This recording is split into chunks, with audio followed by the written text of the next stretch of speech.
Hey guys, I'm here to share the roadmap that Relic and World's Edge have just shared for Age of Empires 4. Age of Empires 4 has officially released on October 28th, and World's Edge and Relic Entertainment have loved watching you play. As we shared on the eve of our launch, October 28th signified the beginning, but we're far from done. We are so grateful to our community for keeping the spirit of Age alive these nearly 25 years, and for those of you who are joining us for the first time with AoE4. We'll be looking to our players and your feedback as we continue to build a better Age together. With our first patch officially released earlier this week, it's time to turn our attention to what we'll be introducing in the future. Read on to get a quick glimpse at some of our plans for Winter 2021 and Spring 2022, as well as some feature requests the team is tracking based on your feedback. Here's the roadmap. Patch 7879, performance fixes and system updates already been released. Now, there was a pretty lean patch notes that showed that the Mongol TC can no longer be placed next to other factions TC. They also fixed some lag that people experience when panning with the camera, and a few other small things. The hotfix being the TC one that they identified as a problematic cheese that people didn't really enjoy. But I also noticed that they fixed something that wasn't in the notes. There may be multiple things, but at least one. When you're watching a replay that involves a player playing the Chinese faction, it no longer has the overlay of Song Dynasty, Yuan Dynasty, and so on in the middle of the screen, whether or not you highlight the Chinese player's vision or not. So that's neat. Winter 2021 update. Over 100 plus balance updates. In-game, and I guess what they mean is, because you can read this in multiple ways. Either they're gonna have 100 patches having a batch of changes, or they're gonna have one balance patch with over 100 tweaks. To me, this reads like the former, but I think they mean the latter. AKA, they've already identified over 100 balanced tweaks for their next balance patch, and they're going to be releasing that sometime in the next 3 months. Of course, this is weird for Australians, where it is right now summer. And I don't know actually where Relic is from, but I'm assuming their winter is the same as mine. In-game player scores, bug performance and fixes, Chinese Dynasty UI changes, aka additional changes for solo play when you're not an observer, and minimap adjustments. Now, before going too far into this, as I'll just mute these alerts for a bit, thank you so much. Before going too far into this, they actually explain these later on. So let's wait until we read the minutiae, because you may like some of these, you may not. Spring 2022 update. UGC creation tools. User-generated content, I believe that means. AKA you can make maps and campaigns. That'll be cool. A patrol function, which currently doesn't exist. Which you could argue is a crutch for movement. Just go there every second and make them go left, make them go right, make them go left, make them go right. But patrol is useful. And most RTSs have it. It means that you set 2 rally points or multiple rally points for a unit to go between back and forth, and usually with the intended behavior that they will engage any enemy units that come near that unit. It's like an attack command, back and forth between 2 points infinitely.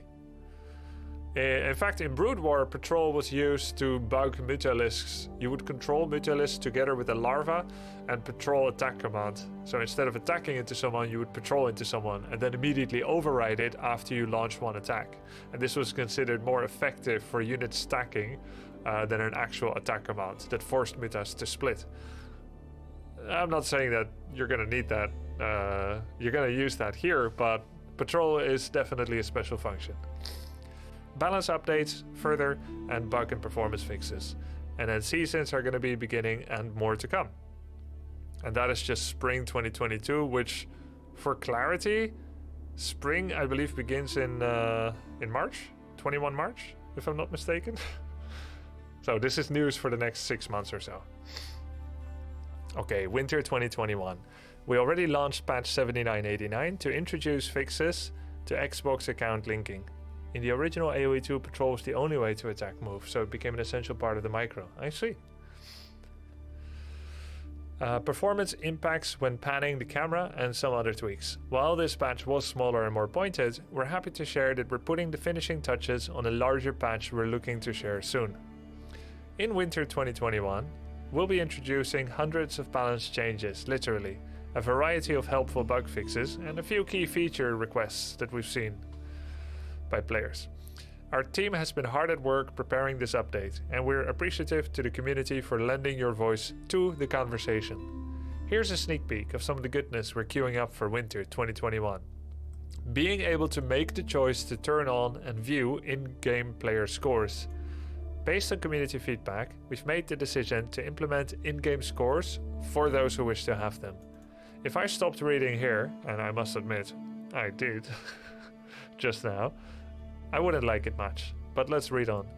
We know that using this feature can change the way you choose to play the game, and so we want to empower you to be able to make that choice for yourself. Starting with our Winter 2021 update, you'll be able to enable in-game player score on a case-by-case basis for custom lobby multiplayer and skirmish matches, aka for regular ranked games and quick match games that are made by Matchmaker, aka the way that we're all playing the game right now and having scores, they wouldn't be there. But if you want to set up a custom game lobby with friends or with anyone, right, then you could choose to toggle them on, just like you choose whether you start in H1, H2 and H3. I personally don't think that the score should ever be shown in multiplayer games. Now, this is just kind of addressing it because this may become an issue later. Maybe the developers will be swayed by Age of Empires 2 player requesting the score always to be available inside a multiplayer game lobby that is made by matchmaking. I find it to be an extremely bad function and gameplay setting to have the score there. Now, Age of Empires 2 always has it. It's just a competitive advantage. If it was an option for ladder games, you would always have it on, even if you hate it. That's my opinion on it. Here's the argument for score that I've heard from people that like it. 1, Age of Empires 2 had it, therefore Age of Empires 4 should have it. 2, score allows me to know where I'm at in the game and make decisions accordingly. So a score is kind of a lump sum of your net worth, a combination of your resources, your army strength, your everything. And that gives you information on your opponent, and they get information on you. These are the most common arguments for, as far as I know. And if I've missed anything, do let me know. Here are the arguments against it. When I'm very behind in a game, the score shows that, and I will feel a sense of despondency and hopelessness. Maybe I'll leave game quicker because I know it's over. The Viper said earlier they only accept it in AoE2 because it has always been there and been this way. Okay. Yeah, I don't think it's a good gameplay. Then I think score has many obscure little ways that it gives away what the other player is doing, which removes excitement and secrecy and defeats the purpose of fog of war, and so on and so forth. And instead of just saying your opponent reached feudal, they could just say your opponent built a second town center, your opponent just started his feudal tech, your opponent just lost 3 units to a wolf. There's so many little details you can get from the opponent's score. People are going to get so good at discovering what every little increment of score increase and decrease means. But it's not presented in a good way. It'll be exclusively for the biggest data nerds and people that study those details, and I think it's terrible. Plus, when I'm behind 4,000 points against 7,000, maybe I have 0.1% chance to win, but I didn't know it while I'm still playing. So I'm actually still excited. I'm still fighting, I'm still trying, and then when finally defeat is imminent, then I GG. Whereas when I'm winning with a 7,000 against 3,000 score, I'm thinking like, does he still have something dangerous? Is he still cooking something up? I still got a scout, and there's excitement in that. When I see the score, I'm like, oh, well, I just go and kill him. So it's, I don't think it's good for mindsets. Just like I don't think there should be a forfeit option in Heroes of the Storm, because people will just give up when they're behind. And in H4, what I've loved is you don't know whether you're behind or not. Just like in StarCraft 2, basically, until you get more experience. I think that's why I have a lot of 1 hour games, actually. Because yesterday I won a game with 14,000 points against 7,000. If I had seen that, then I think I could just A-move and go AFK. Yeah, I said Heroes, not Dota. But I guess the one advantage of score is it's like telling you when it's over before it's actually over. So games will be shorter, and that can be a good thing. But I don't think it's a good thing. For me, it's not about games being fast. So, if this is just possible for custom game, I don't have any problem with it. As long as they don't enable it in tournaments, and in ladder, and even in unranked. Even if they have unranked, just nothing official. Only when two friends want to get together and use the function. Because right now it doesn't exist except for ops. And if that's the only thing they add, then I'm fine with it. Okay, let's go to the next point. We've moved the Chinese Dynasty button. They say we've moved it, but keep in mind, this is for the winter patch, it's not active yet. And user interface to a less prominent position on the screen. You'll now able to be finding it in the lower left hand corner. The ability to view the map post-match is something we've been asked for, and we've begun to make changes to allow you to do just that.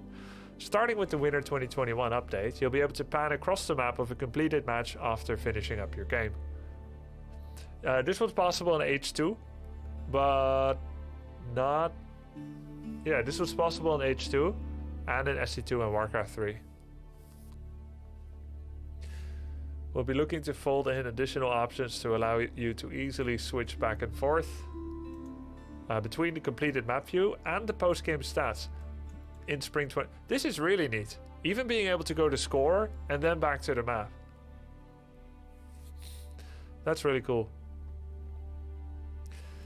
Refinements made to the in-game minimap to improve readability are also coming in Winter 2021.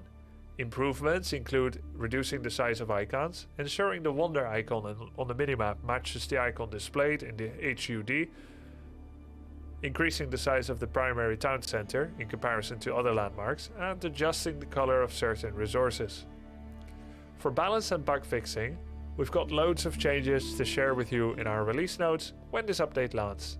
But here are a handful of adjustments our balance team is particularly excited about. The French Hulk ship is going to be tweaked to no longer rule the high seas. Crossbowmen, spearmen, and elite crossbowmen will pose a greater threat to cavalry. Oh, that's a good point. They keep saying winter 2021. They're not saying this winter, which could mean January or February. So this means could be November or December. That's neat. This is good. Crossbowmen, spearmen, and elite crossbowmen will be posing a greater threat to cavalry. I think that's good too, because cavalry seems to be the best unit together with siege right now. Cavalry and siege. Though men-at-arms are really respectable too. Significantly reducing the cost of Chinese Civilization's repeater crossbow. Yeah, the Tsuganu costs like 60 food, 40 gold, 40 wood or so. It's really pricey. Winter starts in December. Okay, so... doesn't it start like 21 December? So they're targeting basically Christmas.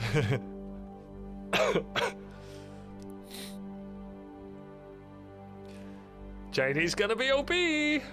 Maybe it would be funny if Chinese become OP like in the next 3 weeks, because I see a lot more people have been playing them. Significantly reducing the cost. Yeah. Affixed to the Holy Roman Prelate. Yes! He will be bereit to allow them to continue inspiring after being pushed. So that's what it does. That's how it happens. It's when they get pushed. So if a... Oh, does that mean if you stand ground him, it can't happen? Like, I finally figured out the... just don't push the priest.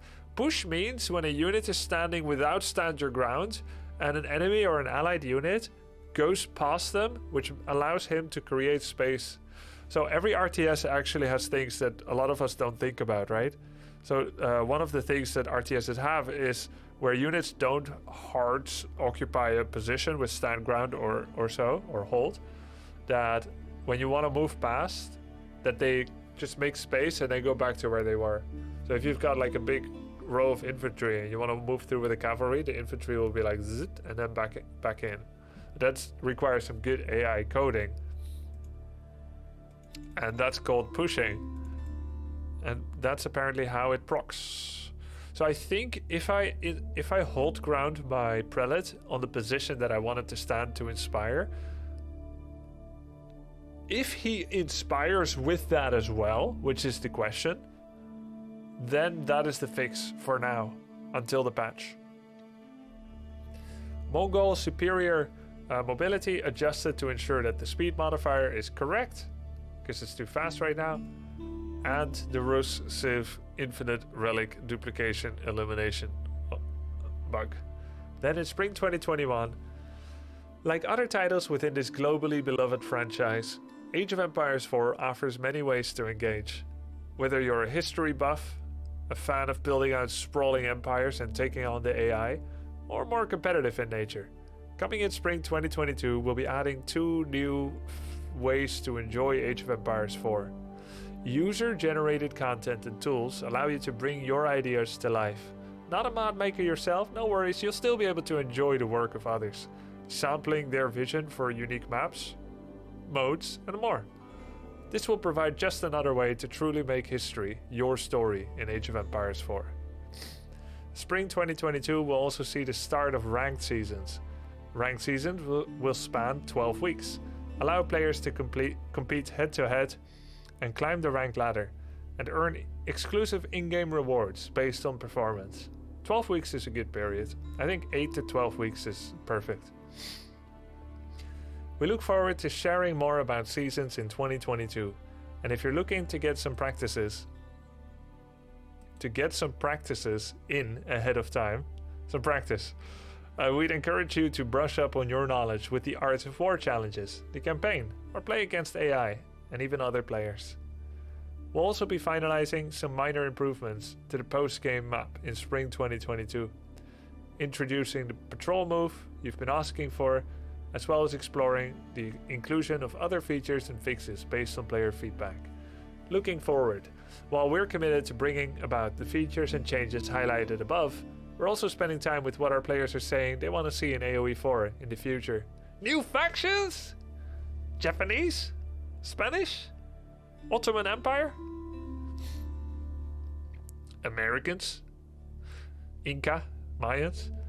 I don't know if any of these exist, by the way, in AoE2. I'm spitballing here just from an AoE4 and BlizzRTS perspective.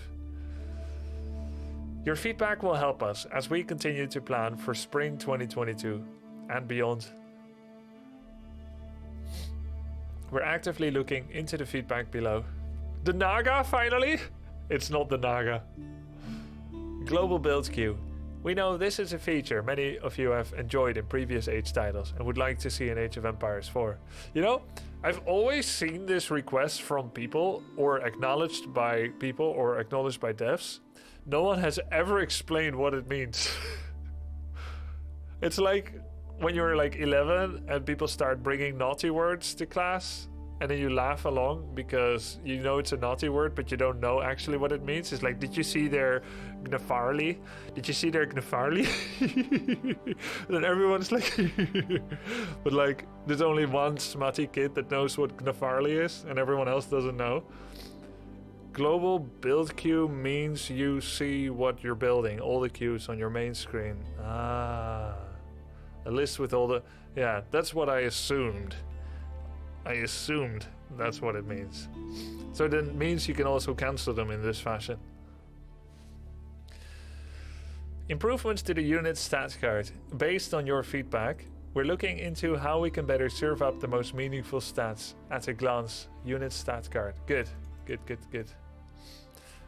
I actually find the ranged armor and the melee armor not obvious enough. Every time I see ranged armor, to me it looks like melee armor. Until I look at melee armor, then I'm like, oh, okay, that's a sword. Okay, then the other one is ranged armor. But I think it can be done better. Hopefully they can come up with a better icon for that. Hotkey improvements. We recognize that hotkeys are a big component in competitive plays and are a topic our community cares a great deal about. This is a bigger change and something we're investigating from a few different angles, including a movement away from the grid system, as well as implementing a few other options via hotkey selections. Taunts and cheats, part of the Age legacy. We're exploring what these elements would look and sound like in Age of Empires 4. Oh, hail, the king of the losers! Alpha Centauri reference. Taunt. Always thought that was cool. AI difficulty. We've heard from you that AI difficulty could use some tuning, and specifically making the easy AI less aggressive. Okay. And boosting the challenge of the hard AI. Now, this is a problem for some people. It's not worth laughing. Guys, don't laugh. Waypoint indicators. Another quality of life feature from previous Age titles. We know that this is something that many of you want to see return to AoE4. Well, duh. If I set a rally with a unit or a building, I want to see a little flag there. And hopefully, if you guys are listening, I love the game. I love what you guys put out. Devs, such a good job. And I hope you can filter through all the toxic criticism and see the constructive criticism. I'm a big fan of the game. I think you know that. But I'm not a huge fan of the yellow ribbon from the sky rally. I think it can look better. And also the edge of the map doesn't look fantastic. It can look a little better. Thank you again to each and every one of you who have helped us bring it about the dawning of a new age. The journey's only just begun. And we'll continue to monitor your feedback to create the best possible Age of Empires 4 experience with you. Recommended for you. Game Pass has PC games, PC Builder Series, Age of Empires. Okay, cool, that's it. Roadmap.